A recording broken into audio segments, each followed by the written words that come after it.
मिताली सिर्फ 4 साल की थी जब उसकी माँ उसे इस दुनिया में अकेला छोड़कर चली गई थी। पिता मनोज ने उसे माता पिता दोनों का प्यार देने की पूरी कोशिश की, लेकिन वह नाकाम रहे। मनोज एक अंतर्राष्ट्रीय कंपनी में नौकरी कर रहे थे, इसलिए नौकरी के साथ बच्चे की देखभाल करना उनके लिए संभव नहीं था। इसलिए उन्होंने मिताली की देखभाल के लिए घर पर ही एक आया का बंदोबस्त कर लिया था। लेकिन कुछ महीनों बाद उन्होंने ध्यान दिया कि वह मिताली का ठीक से ख्याल नहीं रख पा रही थी। आए दिन मिताली खुद को चोटें लगा लिया करती थी। मनोज बहुत परेशान हो गए थे। उन्हें कुछ समझ नहीं आ रहा था कि वह क्या करे। उनके परिवार में भी तो कोई नहीं था जो उनके बच्चे का ख्याल रखता। लेकिन अब मनोज अपनी बेटी को लेकर और कोई लापरवाही नहीं करना चाहते थे। आखिरकार वह उनकी इकलौती बेटी थी। एक दिन उनकी पड़ोस वाली दादी ने मनोज को दूसरी शादी की सलाह दी। मनोज ने पहले तो मना कर दिया, क्योंकि वह अपनी पत्नी राधा से बहुत प्यार करते थे। आज भी वह उसे याद करते हैं। लेकिन फिर उन्होंने कुछ सोच विचार किया तो उन्हें लगा कि शायद मिताली की अच्छी परवरिश के लिए उन्हें शादी कर लेना चाहिए। और हुआ भी कुछ ऐसा। जल्द ही मनोज ने एक मीना नाम की विधवा औरत से शादी कर ली। मीना का एक 7 साल का बेटा भी था, हर्ष। हर्ष और मिताली दोनों साथ साथ पलने बढ़ने लगे। लंबे समय बाद मनोज ने सुकून की सांस ली थी। मिताली को एक माँ मिल गई थी और घर संभालने वाली एक औरत। मीना ने दोनों बच्चों को बराबर प्यार दिया, कभी कोई भेदभाव नहीं किया। अब मिताली 6 साल की हो गई थी। दोनों बच्चे स्कूल जाने लगे थे। हंसी खुशी कब 7 साल गुजर गए पता ही नहीं लगा। मिताली 13 साल की हो गई थी। मिताली पढ़ाई में भी बहुत होशियार थी, लेकिन हर्ष पढ़ाई में अच्छा नहीं था। इम्तिहान में हमेशा उसके कम ही नंबर आते थे, इसलिए मनोज उस पर बहुत गुस्सा करता था। हालांकि मनोज ने हर्ष और मिताली में कभी कोई भेदभाव नहीं रखा। वह उसे अपना सगा बेटा मानता था।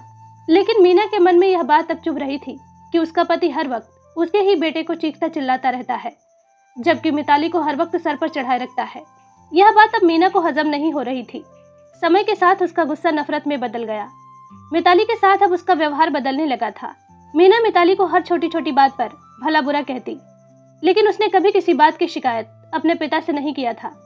एक दिन शाम के समय छत पर मिताली ने हर्ष को सिगरेट पीते हुए देख लिया। उसने यह बात अपने पिता मनोज को बताई। मनोज ने गुस्से में बौखलाकर हर्ष की पिटाई कर दी। अब तक तो सिर्फ मीना मिताली से नफरत करती थी, लेकिन अब हर्ष भी उसका दुश्मन बन गया था। दोनों माँ बेटे उसे घर में बहुत परेशान करने लगे थे। वह करना तो बहुत कुछ चाहते थे, लेकिन मनोज के डर से कुछ कर नहीं पा रहे थे। मिताली अब बहुत उदास रहने लगी थी। उसे अब अपनी माँ की कमी खल रही थी। उसका उदास चेहरा देख मनोज ने कई बार उससे पूछा भी, लेकिन पिता के ऊपर पहले ही काम का इतना बोझ रहता है। अपना दुख सुनाकर वह उन्हें और परेशान नहीं करना चाहती है। मीना ने मिताली का जीवन नर्क बना दिया था, लेकिन शाम को जब पिता मनोज उसे गले लगा लेते तो वह अपने सारे दुख दर्द भूल जाती। ऐसे ही दिन बीतने लगे। 5 साल गुजर गए। मिताली अब 18 साल की हो गई थी। वह दिखने में बेहद खूबसूरत थी। ऐसे ही एक दिन शाम को मनोज ने बताया कि वह कल सुबह किसी जरूरी काम से 5-6 दिनों के लिए शहर से बाहर जा रहे हैं। मिताली बहुत डर गई कि पता नहीं उनके ना रहने पर माँ मेरा क्या हाल करेगी, लेकिन वह कुछ बोल भी नहीं पाई। मनोज को गए 2 दिन हो गए थे, लेकिन आश्चर्य की बात थी कि मीना ने उसे एक बार भी किसी भी चीज के लिए गुस्सा नहीं किया था। हर्ष भी उसके साथ बहुत अच्छे से पेश आ रहा था। वैसे तो वह उसे हर समय खरी खोटी सुनाया करती थी। मिताली बहुत खुश हुई थी। उसे लगा माँ इतनी भी बुरी नहीं है, सौतेली ही सही, आखिर मैं हूं तो उसकी बेटी। लेकिन यह मिताली की गलतफहमी थी। मीना ने उसके लिए बहुत बड़ी चाल चली थी। रात के 12 बजे थे। सौतेली माँ के षड्यंत्र से अनजान मिताली घोड़े बेच के सो रही थी। तभी खिड़की के रास्ते एक अनजान लड़का उसके रूम में आ पहुंचा। उसका हाथ लगने की वजह से पास में रखा पानी का ग्लास नीचे गिर गया। ग्लास खटकने की आवाज से मिताली जाग गई।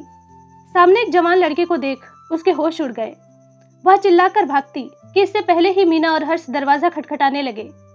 मिताली ने भागकर दरवाजा खोला, लेकिन वह कुछ बोल पाती इतने में ही आवाज आई, कौन है लड़का जिसे तू इतनी रात को घर में बुलाकर गुलछर्रे उड़ा रही है? मीना के इस प्रश्न ने मिताली के दिल के 1000 टुकड़े कर दिए थे। वह बहुत रोई। खुद को सही साबित करने के लिए उसने बहुत सफाइयां दी, लेकिन किसी ने उसकी बात पर विश्वास नहीं किया। हर्ष उस जवान युवक को पीटने लगा, लेकिन वह किसी तरह खुद को छुड़ाकर वहां से भाग निकला। तभी मीना ने मिताली से कहा, तुम भी इस घर से अभी इसी वक्त निकल जाओ। माँ, ये आप क्या कह रही हैं? मैं उसे नहीं जानती। आश्चर्य भरे लहजे में मिताली ने कहा, बस और कुछ कहने सुनने की जरूरत नहीं है। मेरे घर में तुम्हारे लिए अब कोई जगह नहीं है। मिताली का हाथ पकड़कर मीना ने उसे घर से बाहर निकाल दिया। माँ, एक बार तो उसकी बात सुन लीजिए, हो सकता है वह सही कह रही हो। हर्ष ने धीमी आवाज में कहा। तू चुप कर और जा यहाँ से। इतना कहकर मीना ने मिताली के मुंह पर दरवाजा बंद कर लिया। वह रोती गिड़गिड़ाती रही, लेकिन किसी ने दरवाजा नहीं खोला। बदनामी के डर से आसपास के लोगों से भी मिताली ने कुछ नहीं कहा। रात के तकरीबन 1:30 बजने वाले थे। उसे बहुत डर लग रहा था। घर के बाहर ही बैठकर वह सुबह होने का इंतजार करने लगी, इस सांस में कि जब सुबह होगी तो माँ को समझा लूंगी। कि तभी अचानक कुछ कुत्तों ने उस पर हमला कर दिया। वह चीखने लगी, लेकिन किसी ने उसकी चीख नहीं सुनी, इसलिए वह खुद को बचाने के लिए भागने लगी। भागते भागते वह घर से काफी दूर निकल आई, लेकिन अब वह थक चुकी थी और नहीं भाग सकती थी। तभी अचानक उसका पैर एक पत्थर पर लगा और वह मुंह के बल गिर गई। सभी कुत्ते उस पर टूट पड़े, लेकिन तभी एक जोरदार लठ कुत्तों पर पड़ी और सभी कुत्ते पीछे हट गए और वहां से भाग निकले। मिताली डर के मारे बेहोश हो गई और उसके हाथ में भी कुत्तों ने काट लिया था। जब उसे होश आया तो सामने देखकर वह घबरा गई, क्योंकि यह वही लड़का था जो उसके कमरे में आया था। कुत्ते की काटने की वजह से उसे बहुत दर्द हो रहा था। फिर भी उसने झल्लाकर उस लड़के से पूछा, कौन हो तुम और तुमने ये सब क्यों किया? लड़के ने कोई जवाब नहीं दिया। वह चुपचाप खलबट्टे में जड़ी बूटी पीस रहा था। मैं तुमसे कुछ पूछ रही हूँ। उसने फिर कोई जवाब नहीं दिया और जड़ी बूटी निकालकर उसके घाव पर लगाने लगा। मिताली गुस्से में बौखला उठी और एक जोरदार थप्पड़ उसके गालों पर जड़ दिया। लड़के की आंखों में आंसू आ गए। उसने कहा, मैं सब बताऊंगा, पहले आप यह जड़ी बूटी लगा लीजिए, वरना इन्फेक्शन पूरे शरीर में फैल जाएगा। मिताली ने औषधि अपने जख्मों पर लगा लिया और पूछा, अब बताओ तुम कौन हो और मेरे कमरे में क्यों आए थे? लड़के ने कहा, मुझे माफ कर दीजिए, मेरी वजह से आपको इतनी तकलीफ हुई, लेकिन मेरा विश्वास कीजिए, अगर मुझे पता होता कि मेरे ऐसा करने से यह सब आपके साथ होगा तो मैं ऐसी गलती कभी नहीं करता। बातें मत बनाओ, जो कहना है साफ कहो, मिताली ने गुस्से से कहा। जैसे ही वह लड़का कुछ कहता, इतने में एक 8 साल की बच्ची उसके पास आई और उसने कहा, भैया मैं बाहर खेलने जाऊं? जाओ, लेकिन थोड़ी देर में आ जाना और ज़्यादा दूर मत जाना। लड़के ने प्यार भरी मुस्कान के साथ धीमी आवाज में कहा। मिताली यह सब देख रही थी। तभी उस लड़के ने कहा, यह अनाया है, मेरी छोटी बहन। मेरा नाम शुभम है। बचपन में एक यात्रा के दौरान मेरे मम्मी पापा एक कार एक्सीडेंट में इस दुनिया में हमें अकेला छोड़कर चले गए। मेरे चाचाओं ने मेरी प्रॉपर्टी अपने नाम कर ली और हमें घर से बेघर कर दिया। मेरी पढ़ाई छूट गई। मेहनत मजदूरी करके मैं अपनी बहन को अच्छा जीवन देना चाहता था और मैंने किया भी, लेकिन अचानक उसकी तबीयत बहुत खराब हो गई। डॉक्टर ने बताया कि उसके दिल में सुराख है, जल्दी ऑपरेशन करना पड़ेगा। इसके लिए कम से कम 2 लाख रुपयों की ज़रूरत है। आपकी माँ ने इस काम के लिए मुझे 2 लाख रुपए दिए हैं। मिताली यह सुनकर आश्चर्यचकित रह गई कि यह सब उसकी माँ ने किया है। वह बहुत रोई। लड़के ने उसे चुप कराया और कहा, आप प्लीज़ मत रोइए, आप यहाँ बिल्कुल सुरक्षित हैं। जब आपके पिताजी शहर से आ जाएंगे तो मैं आपको आपके घर छोड़ दूंगा। नहीं, अब मैं उस घर में दोबारा कभी नहीं जाऊंगी। क्या मैं कुछ दिनों के लिए तुम्हारे साथ रह सकती हूँ? मिताली ने उदास भरे लहजे में पूछा। लड़का कुछ बोल न सका। शाम हुई। उसने डॉक्टर को बुलाया और मिताली को वैक्सीन दिलवाई। वह अब बेहतर फील कर रही थी। ऐसे ही 2 दिन बीत गए। उधर मिताली के पिता घर वापस आ गए थे। पूछने पर उन्हें बताया गया कि उनकी बेटी अपने आशिक के साथ भाग गई है। मनोज को विश्वास तो नहीं हो रहा था, लेकिन इसके अलावा उनके पास कोई चारा भी नहीं था। वह तिलमिलाकर यह सदमा बर्दाश्त कर गए।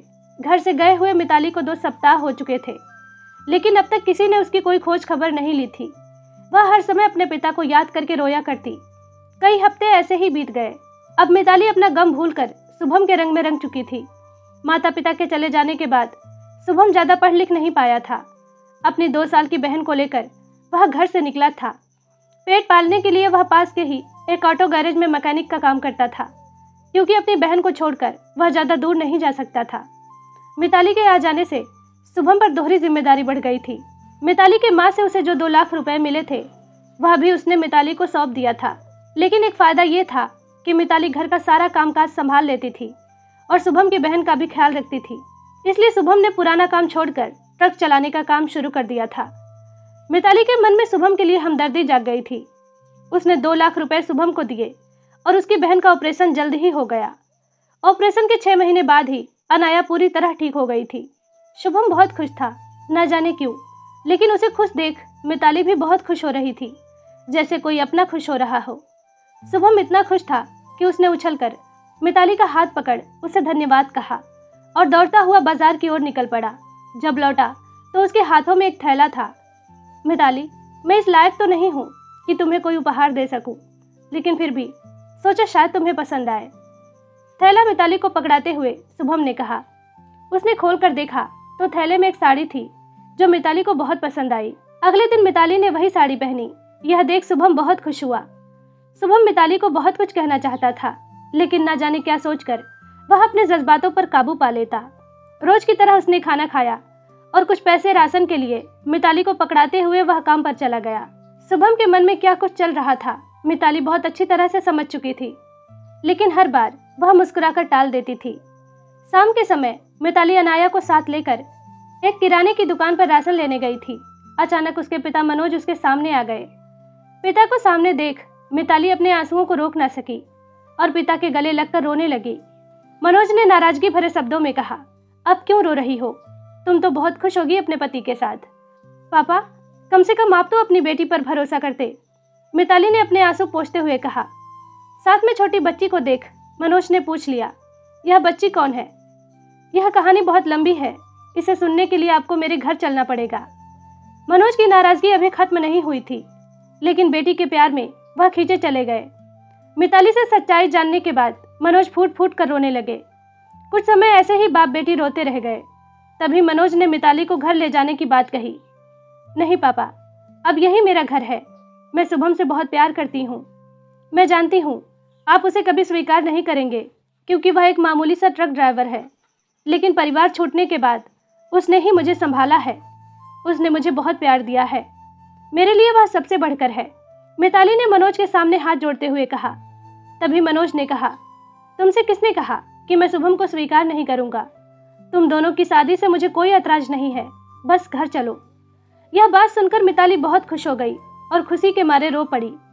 शाम को जब शुभम आया तो वह खुशी से झूम उठी। अगले हफ्ते ही दोनों की शादी हो गई। मनोज ने अपनी सारी प्रॉपर्टी मिताली और शुभम के नाम पर कर दिया। मीना और हर्ष को अपनी करनी का फल मिल चुका था। अब उनके पास पछताने के अलावा और दूसरा कोई चारा नहीं था। दोस्तों, आपको ये कहानी कैसी लगी? कमेंट करके ज़रूर बताइए।